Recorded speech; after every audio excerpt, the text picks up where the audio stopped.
हाँ जी, चलिए आपके लिए बहुत ही कुछ उपयोगी बातें जो है लेकर के मैं आपके साथ प्रस्तुत हूँ। आप अभी जान लीजिए टेस्ट लिखने वाले हैं।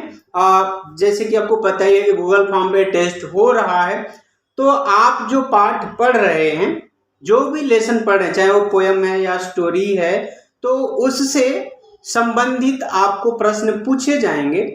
तो ध्यान देना, मैं कुछ पाठ के बारे में आपको बताऊंगा, कुछ लेसन के बारे में, और जिनमें से अगर आपको गूगल फॉर्म टेस्ट लिखना है तो ध्यान देना, मैं जो प्रश्न आपको बता रहा हूं लगभग ये प्रश्न आपको पूछे जाएंगे। तो मैं आपको प्रश्न भी बताऊंगा और उनका उत्तर भी बताऊंगा। कुछ प्रश्नों का उत्तर मैं आपके लिए छोड़ दूंगा ताकि आप पढ़ें। एक बार आप लेसन रीडिंग कर लेंगे, एक बार आप पाठ को फिर से पढ़ लेंगे, तो क्या होगा, आपका वो उत्तर जो है आपका ओन हो जाएगा, आपकी खुद की मेहनत का होगा। जैसे कि आपके अध्यापक ने आपको क्लास में बताया है, आपको सारे आंसर्स लिखवा दिए गए हैं, तो आप एक बार उनको फिर से पढ़ लीजिएगा।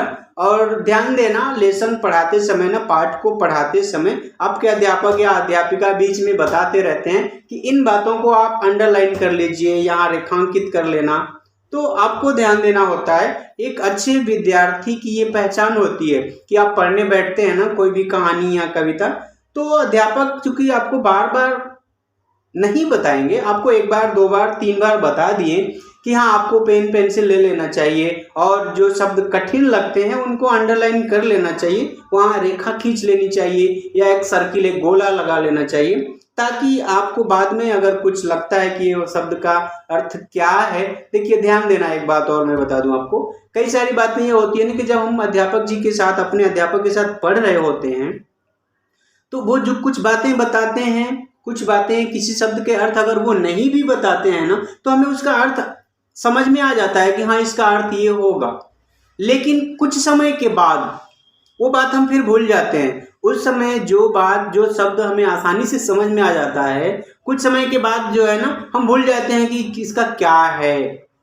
तो इसीलिए अगर आप अंडरलाइन कर लेते हैं और आप अपनी समझ के अनुसार उसका कुछ अर्थ लिख लेते हैं ना, तो बहुत आपको फायदा रहता है, आपके लिए आसान हो जाता है। तो आप, अगर आप अब तक ऐसा नहीं कर रहे थे तो आप जरूर कीजिए।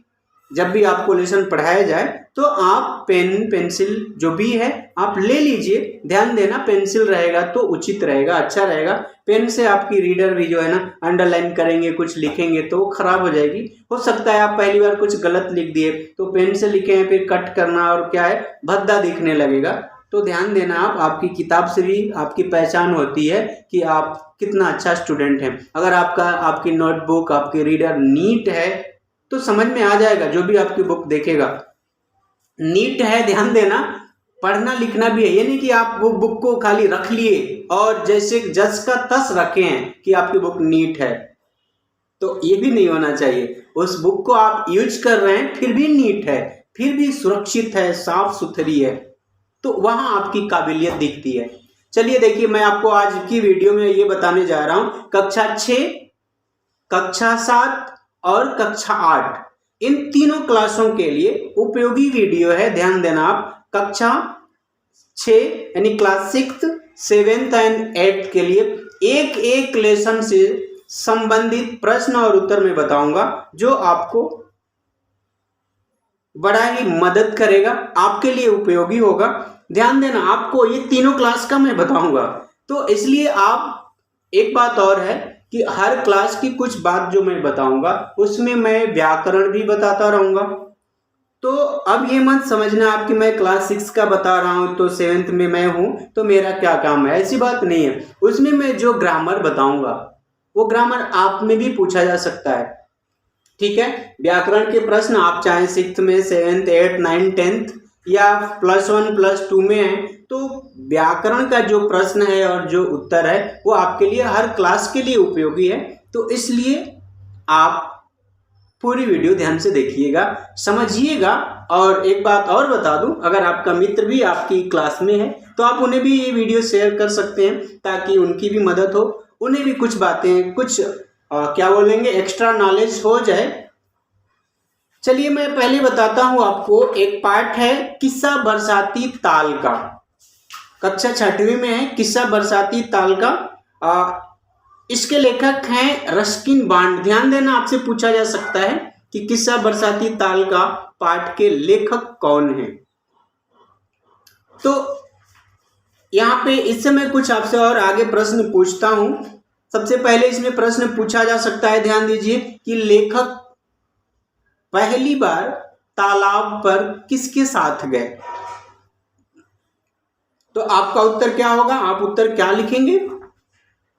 आप पाठ पढ़े हैं तो आपको आसानी से आ जाएगा, नहीं पढ़े हैं तो आप एक बार जरूर पढ़िएगा। लेखक जो है यानी किस्सा बरसाती ताल का पाठ के जो लेखक हैं ये यानी रस्किन बॉन्ड, सबसे पहले ये अपने दादाजी के साथ तालाब पे गए। अब ध्यान दीजिएगा, वहां जब ये गए तो इन्होंने क्या क्या देखा, ये बात आप ध्यान से एक बार जरूर पढ़िएगा और मैं बता भी रहा हूं, आप ये भी बात सुन लीजिए, क्योंकि जब आप सुने हैं और फिर आप पढ़ेंगे ना तो उसका आपको लगभग डबल बेनिफिट होगा। क्योंकि बात आपको आपने एक बार सुना है, जब आप वहां पढ़ेंगे तो आपको जल्दी जल्दी याद होगा और समझ में आ जाएगा। एक बार आप पढ़े ही हैं, एक बार आप फिर सुन रहे हैं, इसके बाद आप फिर एक बार पढ़ेंगे तो आपका जो ज्ञान है ना वो पक्का हो जाएगा। तो मैं यही प्रयास करता हूं, थोड़ा आपको हिंट देता हूं ताकि आप फिर एक बार वहां ढूंढेंगे तो क्या आपको क्या होगा, एक बार पढ़ेंगे, अभ्यास होगा बार बार पढ़ने से। देखिए एक बात और बताता हूं कि कोई भी काम जब हम बार बार करते हैं ना तो पक्का हो जाता है, और बार बार अभ्यास करना व्यक्ति को सफलता की ओर ले जाता है। खैर, एक बात और पूछी जा सकती है कि किस्सा बरसाती ताल में जो तालाब है वो लेखक के घर के किधर था, आगे, पीछे, दाहिने या बाएं। तो उत्तर क्या होगा, पीछे। और पूछा जा सकता है कि तालाब में रहने वाले जीवों का संसार क्या था, उनकी पूरी दुनिया क्या थी, तो वो पूरा तालाब ही था, वो दलदल ही था। इस पाठ से कुछ जो शब्द है ना, मीनिंग, वर्ड मीनिंग, शब्दार्थ, वे पूछे जा सकते हैं कि दलदल का अर्थ क्या है। तो दलदल का अर्थ कीचड़ है, आपकी बुक में दिया हुआ है। फिर है सारस, क्या है, सारस एक पक्षी का नाम है।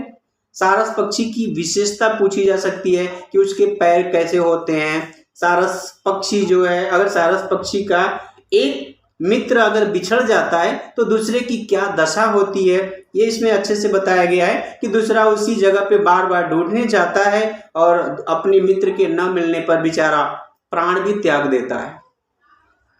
सारस पक्षी बहुत ही अच्छा पालतू भी है, अगर हम उसे पाल के रखते हैं अपने घर तो पोष भी मानता है, पालतू हो जाता है और बहुत ही वफादार होता है। ध्यान देना, जैसे कुत्ता वफादार जानवर है ना, ऐसे ही सारस पक्षी भी वफादार है, इस पाठ में बताया गया है और ये बात सही भी है।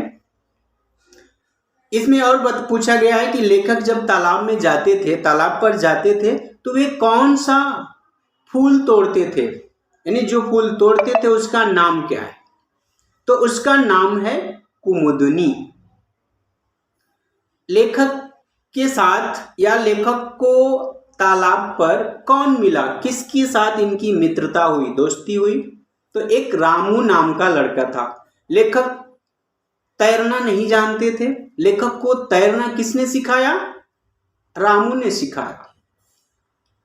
तालाब में जाकर के इन्होंने सबसे पहले इन्होंने कौन से एक जीव को देखा था, कौन से जानवर को देखा था, मेढक को देखा था। जो बताया गया है कि पहले ना पानी के ऊपर थोड़ा सा आया था और उसने अपनी एक आंख से देखा और इनकी ओर घूर के देख रहा था, जैसा इन्होंने बताया है। और देर तक इनकी ओर देखने के बाद मेढक ने क्या किया, अंदाजा लगा लिया कि इन लोगों से हमें कोई खतरा नहीं है। तो जैसा लेखक ने बताया है कि वह मेढक फिर नीचे पानी में गया और मानो उसने आवाज किया अपने अगल बगल मित्रों पड़ोसियों को कि बाहर आ जाइए, हमें इन लोगों से कोई खतरा नहीं है। फिर थोड़ी देर में बहुत सारे मेढक बाहर आए और टर करने लगे। फिर लेखक एक पेड़ के नीचे बैठे, पेड़ का नाम क्या है पूछा जा सकता है कि लेखक तालाब पे गए तो किस पेड़ के नीचे बैठे थे और फिर उन्होंने वहां पे कौन सी छाया देखी, लकड़ी से छूने पर इनको और क्या दिखाई दिया, कैसा लगने लगा, कैसा महसूस हुआ।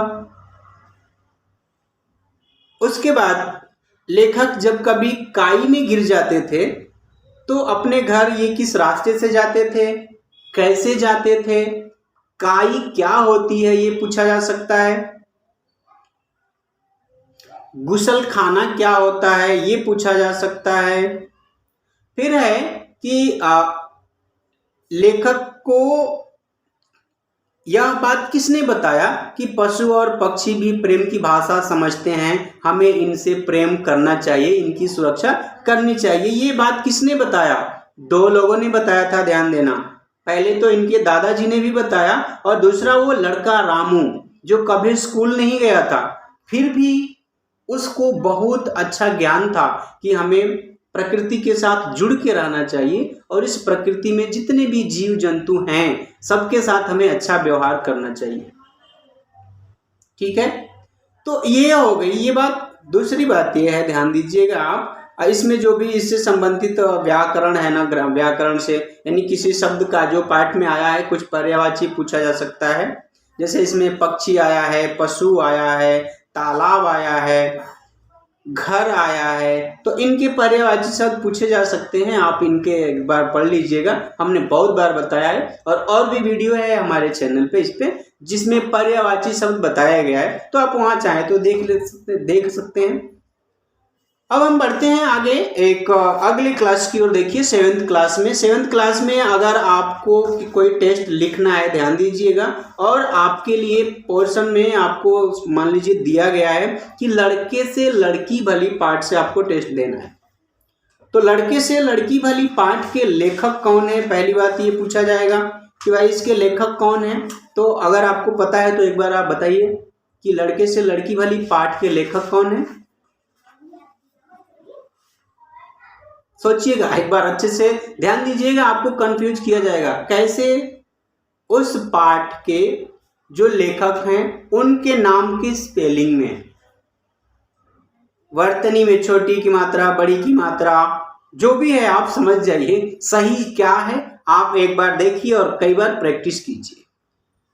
दूसरी बात कि सुभागी इस पाठ की नायिका है, सुभागी का महत्वपूर्ण रोल है।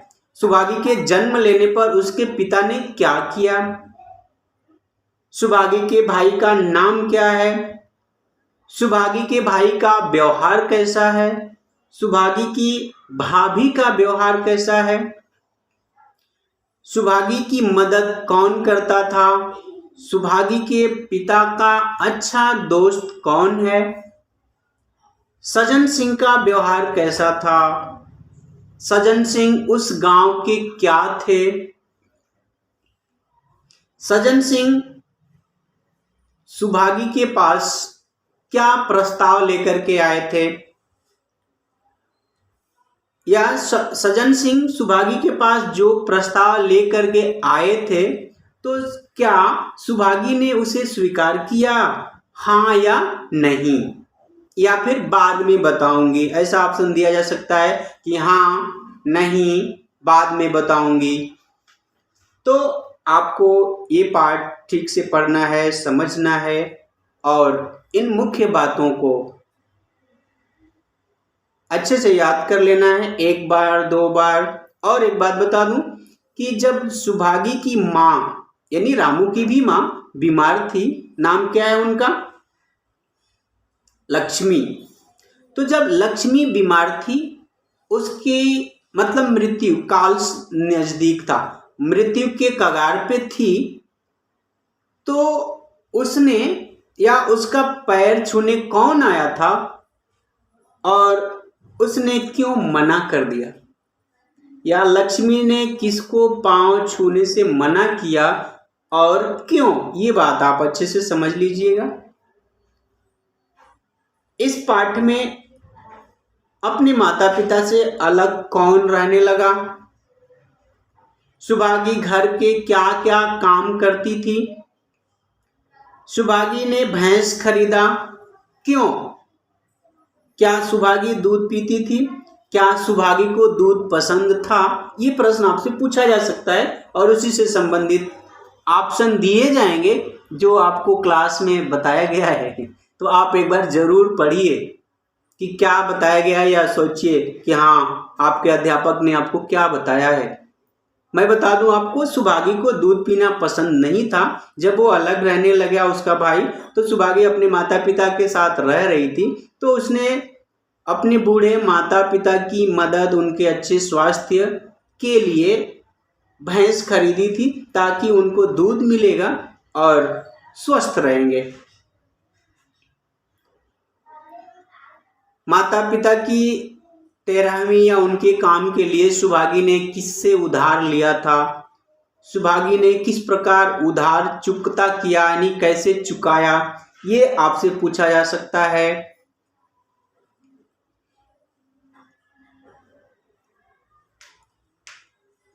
सुभागी की मेहनत, परिश्रम और लगन को देखकर उसके घर क्या प्रस्ताव आने लगे थे?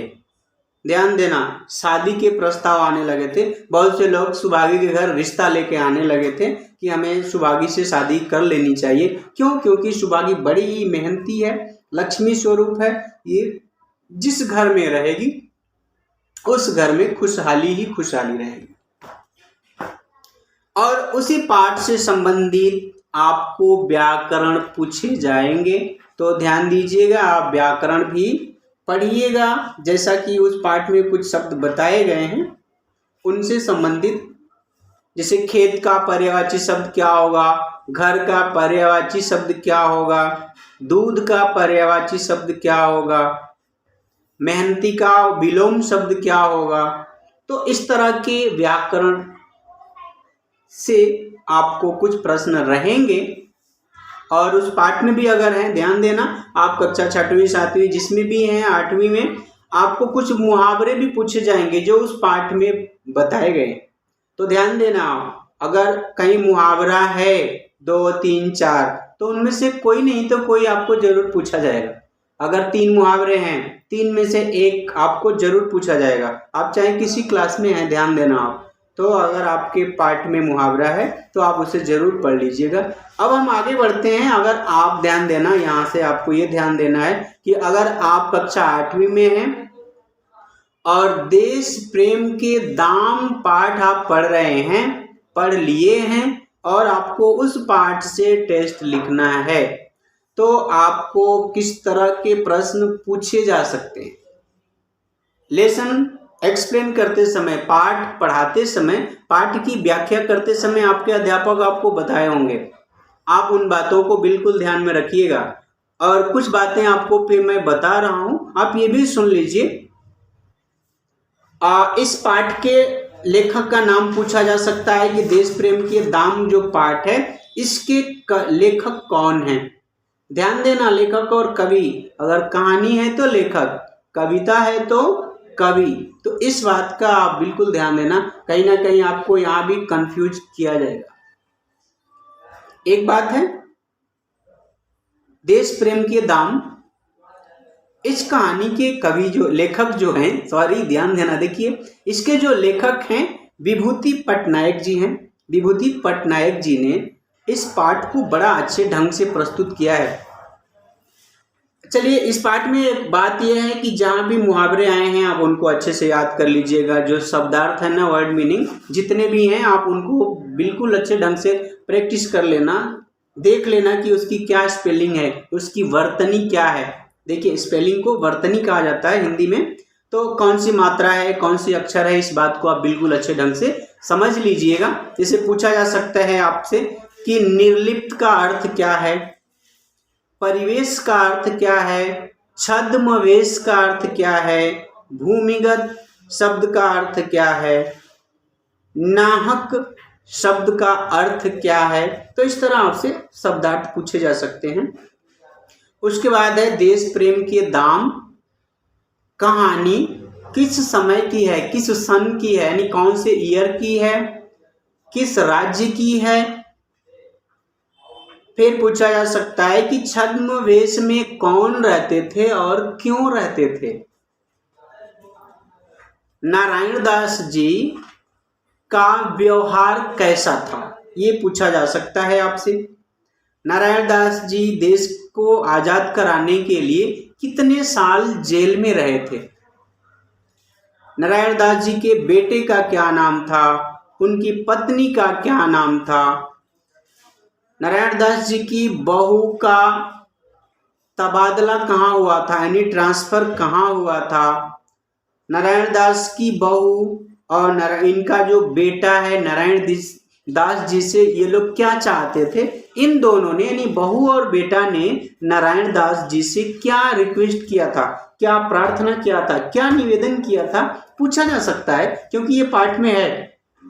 ये ध्यान देना बेटा कि क्या इस पाठ में जो है वो पूछा जा सकता है। मैं बता रहा हूं ये पूछा जाएगा, ये कोई मायने ये बात नहीं है कि यही पूछा जाएगा।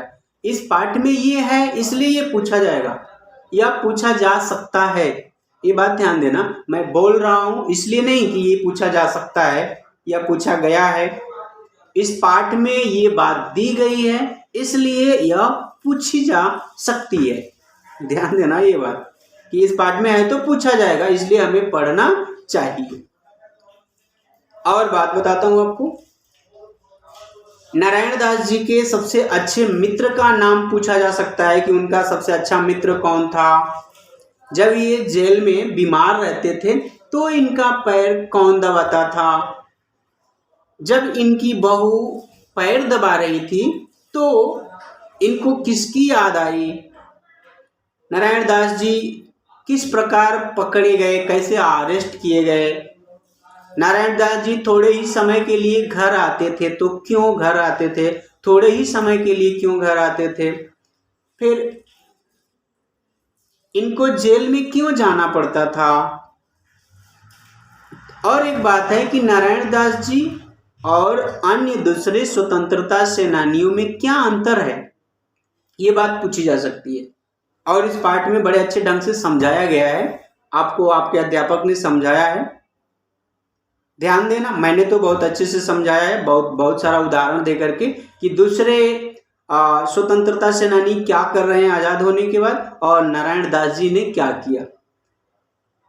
अन्य बातों से अलग रहकर नारायण दास जी क्या किया करते थे, इनका ये अपना टाइम पास कैसे करते थे, समय कैसे बिताते थे। फिर एक बार की बात है, इनका बेटा और इनकी बहू ने इनसे क्यों मुंह मोड़ लिया, बहू ने इनको किस बात का ताना दिया, उन दोनों ने इनसे क्या कहा और ये उनकी बात नहीं माने तो क्यों नहीं माने, ये बात आपसे पूछी जा सकती है। नारायण दास जी ने किस तरह के भारत का सपना देखा था कि हमारा सपनों का भारत कैसा होगा। क्या आजादी के बाद उनको वैसा भारत दिखा, तो हाँ या नहीं या कुछ कुछ थोड़ा बहुत, इस तरह आपको ऑप्शन दिया जा सकता है।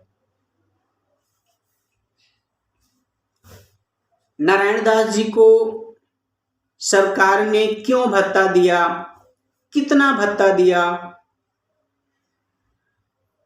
अन्य दूसरे स्वतंत्रता सेनानियों ने सरकार से क्या क्या हथिया लिया, उसमें बहुत सारे ऑप्शन दिए जाएंगे और आपको लेसन में दिया गया है, आप ये जरूर पढ़िएगा।